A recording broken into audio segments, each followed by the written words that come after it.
हरतालिका तीज के दिन फुलेरे का दर्शन करें। फुलेरा किस तरह से बनाया जाता है, कैसी पत्ती लगाना चाहिए, कैसा फूल, हमको ये प्रश्न कल यहाँ से जाने के बाद आ चुका था सीहोर के ऑफिस में। और उसके बाद हमने पंडितों को कहा था कि एक फुलेरा तैयार कर कर रखें और उस फुलेरे का दर्शन सभी को लाइव कराएं, जिससे घर पर या मंदिर में आप शिव जी की जब आराधना करें तो उसके ऊपर फुलेरा बंधा होना चाहिए। जैसे ये शिवलिंग आपने बनाया बालू रेत का, मिट्टी का, जो शिवलिंग का निर्माण करा है, उस शिवलिंग का निर्माण करने के बाद में आपके मध्य में जब आप शिवलिंग बनाते हो घर के अंदर हॉल में या मंदिर में, तो ऊपर कोई कुंडी वगैरह लगी हो, पंखा लगा हो, उस पे से रस्सी बांध कर लेकर आकर इस फुलेरे को इस तरह से शिव जी के ऊपर लटकाया जाता है। इसको फुलेरा कहते हैं। ये भगवान शंकर का अखंड सौभाग्य देने का फुलेरा होता है, जिसको माता पार्वती जी, उमा, कात्यायनी देवियों ने इसका स्मरण किया। एक गोल होता है, गोल, चौकोर, तिरछा, जिस तरह से भी बनाना हो, पर शिव जी के ऊपर नीचे शंकर भगवान होते हैं। ये थोड़ा ऊंचा, जिससे पूजन भी आराम से हो जाए, इसको ऊंचाई की ओर लगाया जाता है, जिससे भगवान, जैसे अपन जलाधारी लगाते हैं उसी तरह से इस फुलेरे को लगाया जाता है। तो इस फुलेरे में कहीं ना कहीं पत्तियों को भी लगाना चाहिए। माला के साथ में कोई आम की पत्ती हुई, अशोक की पत्तियां हुई, उसका भी स्मरण इसमें आता है महाराज, उसका भी स्मरण।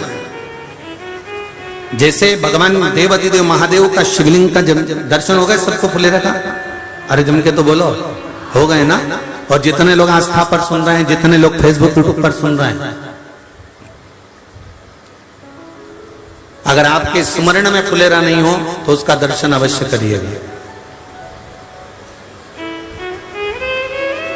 शिव मंदिर में अगर जलाधारी भी लगी हुई है तो जलाधारी से फूल बांधकर नीचे की ओर लटकाना चाहिए, पर लटकाना चाहिए, फुलेरा बनाना चाहिए।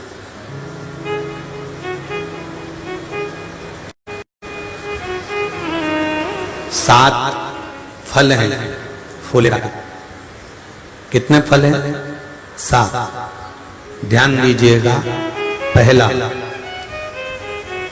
फुलेरा जो नारी व्रत करती आती है और व्रत कर्म उसका चलता रहता है, उस व्रत कर्म के अंतर्गत मान लो किसी कारणवश बीमारी में, कोई गमी के अंतर, कोई सूतक सावड़ के अंतर्गत अगर नारी पूजन नहीं कर पाती है, पूजन नहीं कर पाई और उसने केवल फुलेरे का दर्शन ही कर लिया, अपने पलंग पर पड़ी पड़ी भी फुलेरे का दर्शन कर लिया है, तो नारी को हरतालिका तीज के व्रत का फल प्राप्त हो जाता है। 7 फल हैं भगवान शंकर के हरतालिका तीज के फुलेरे का। पहला फल व्रत का मूल। दूसरा, यदि कोई नारी आई और उसके संतान नहीं, 10 साल, 8 साल, 5 साल, 6 साल, 7 साल, 12 साल, 15 साल हो गए, उस फुलेरे का मात्र स्मरण कर कर एक पुष्प भी उसने अगर हल्दी कुंकू का लगाकर उस फुलेरे का टच कर कर भगवान शिव के पावन चरणों में रख दिया है और विनती कर कर गई है, तो अगला फुलेरा वो खुद बनवाती है, उसकी गोदी में संतान आ ही जाता है। अगला फुलेरा वो खुद बनवाएगी, के जाएगी, जी अगली बार फुलेरा मेरी तरफ से बनवा देना, मंदिर में फुलेरा मेरी तरफ से लगवाना, अगली बार जब तुम पूजन करो तो फुलेरा मेरी तरफ से बनवाना। ये फुलेरे का मार्ग। तीसरा, महाराज हम कोई दान, गौदान, हरतालिका तीज की किताब है आपके यहाँ, जो लोग पढ़ते होंगे हरतालिका तीज की किताब, उसमें लिखा है ब्राह्मण देव को ये दान देना है, ऐसा दान देना है। अब कोई गरीब है, कोई साधारण है, नहीं है किसी की कैपेसिटी, नहीं दे सकता, तो क्या होता है? तो कहा हम गौदान नहीं कर पाते, हम स्वर्णदान नहीं कर पाते, हम वस्त्रदान नहीं कर पाते, हम मुद्रा दान नहीं कर पाते, हम अन्नदान नहीं कर पाते, हम ये सारे दान अगर नहीं भी कर पाते हैं तो शिव महापुराण की कथा कहती है तीसरा फल फुलेरे का है कि मात्र फुलेरे का दर्शन स्पर्श कर लेने से सारे दानों का पुण्य फल प्राप्त हो जाता है। यह तीसरा फल फुलेरे। अब हरतालिका तीज का फुलेरे का चौथा महत्व है महाराज। चतुर्थ महत्व हरतालिका तीज के फुलेरे का है, जो कुंवारी कन्या हरतालिका व्रत करती है, पहली बार जो हरतालिका तीज का व्रत करती हैं या हरतालिका तीज का उद्यापन कर देती हैं या किसी कारणवश शरीर ऐसा नहीं रहा कि बिना पानी के नहीं रह सकती, तो 2 बूंद अगर उन्होंने पानी भी पी लिया है या कोई कारणवश एक कुछ गलती हो भी गई है, तो मात्र फुलेरे का दर्शन कर लेने से वो गलती शंकर स्वीकार कर कर उसको क्षमा कर देते हैं। ये चतुर्थ भाव के अंतर।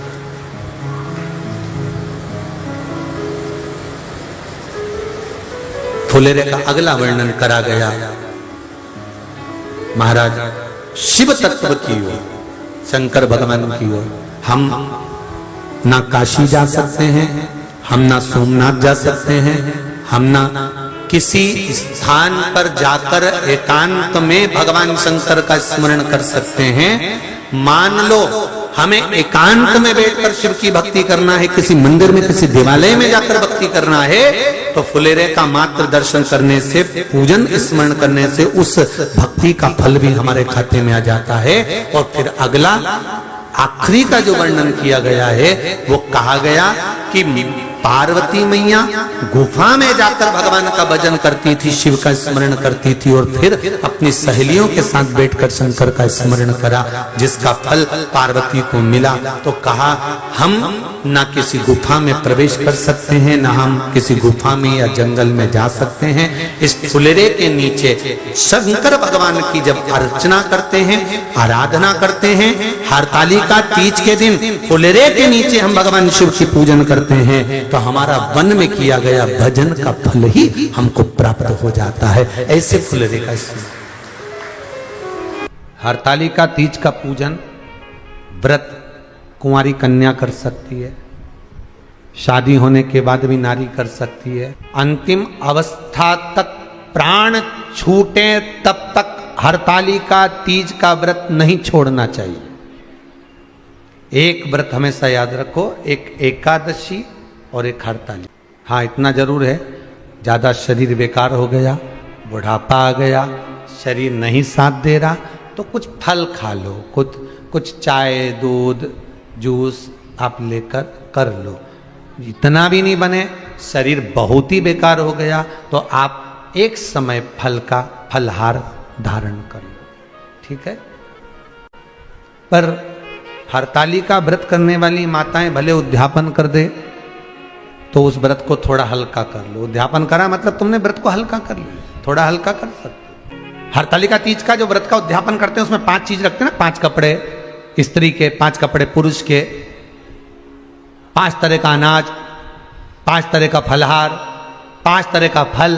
तो 5 तरह का जो फल रखाता है हरतालिका तीज के उद्यापन में, दुनिया के लोग उस 5 तरह के फल को केला गिन ले, पपीता गिन ले, मौसम्बी गिन ले और अनार गिन ले, संतरा गिन ले, सब कुछ गिन लेते हैं, पर उस 5 तरह के फल में धतूरे को नहीं गिनते। पर शिव कथा में वर्णन आता है, हरतालिका तीज के उद्यापन में लिखा हुआ है सबसे पहले 5 फल अगर गिनना है तो उसमें पहले धतूरे को गिनो, क्योंकि शंकर को वो प्रिय होता है, शंकर उसको स्वीकार कर लेता है। और धतूरा शंकर भगवान को क्यों चढ़ाया जाता है उसका प्रसंग आपको पहले भी कहा, आज फिर कहते हैं। धतूरा जब हम भगवान शंकर को समर्पित करते हैं तो हमारा कोई कार्य अटक रहा होता है, जिस कार्य को बार बार एग्जाम में बैठे हो, बार बार परेशान हो रहा है, बार बार इंटरव्यू देने जा रहे हो, नहीं हो रहा, एक बार धतूरे को हृदय से, भगवान को प्रेम से, करुणा सागर मेरे शंकर को दिल से एक बार वो धतूरा भगवान से विनती कर कर उसको चढ़ाओ तो शरीर,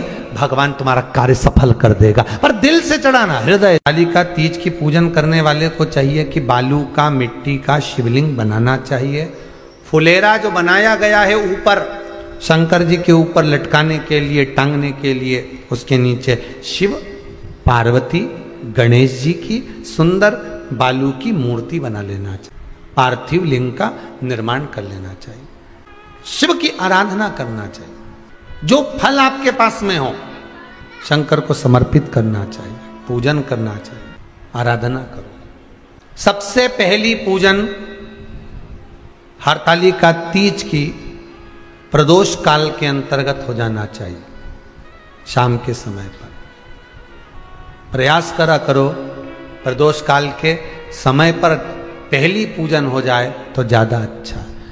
पर लोगों की आदत रहती है कि 8 बजे तक, 8:30 बजे तक, 9 बजे तक पहली पूजन करें, फिर दूसरी आराम से, फिर तीसरी, फिर आराम से, फिर चौथी। तो ऐसा सब अपने अपने हिसाब से। पर शास्त्र रीति कहती है कि प्रदोष का जो समय होता है, प्रदोष काल जो होता है, शाम का जो समय होता है, उस समय पर हरतालिका तीज की पहली पूजन हो, जिससे आपका स्मरण चित्त शंकर भगवान में उस घड़ी, उस पल, उस क्षण में आप शिव के हो जाएं और शंकर आपका हो जाए।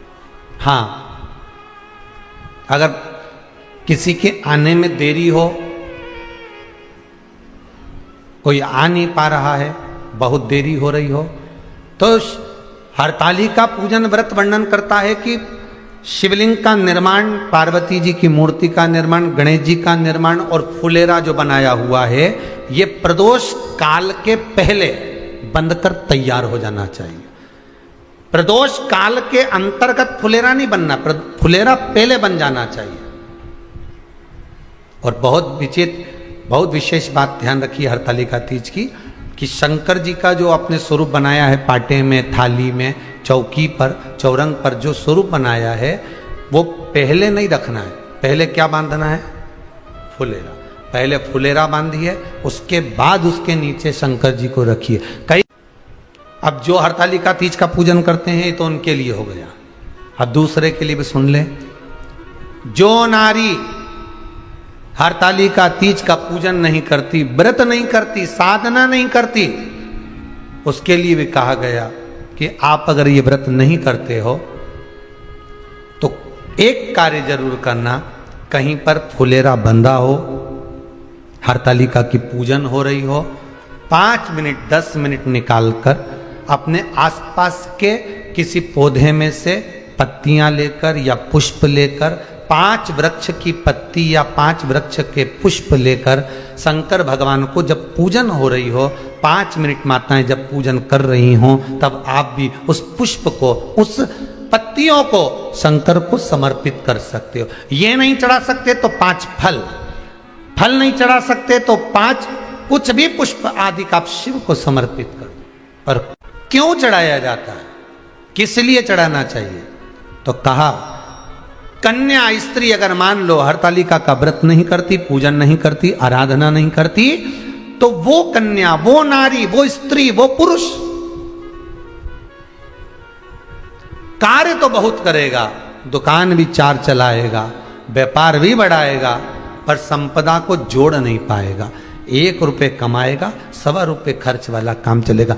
हस्त नक्षत्र में जो तृतीया पड़ती है, हस्त नक्षत्र के अंतर्गत जो तृतीया का महत्व कहा गया है, वो संपदा को बढ़ाती है, मनोकामना को पूर्ण करती है। इस नक्षत्र के अंतर्गत जो तृतीया आती है, वो मनोकामना को पूर्ण कर कर चली जाती है। इसलिए शिव की आराधना के लिए प्रथम माने।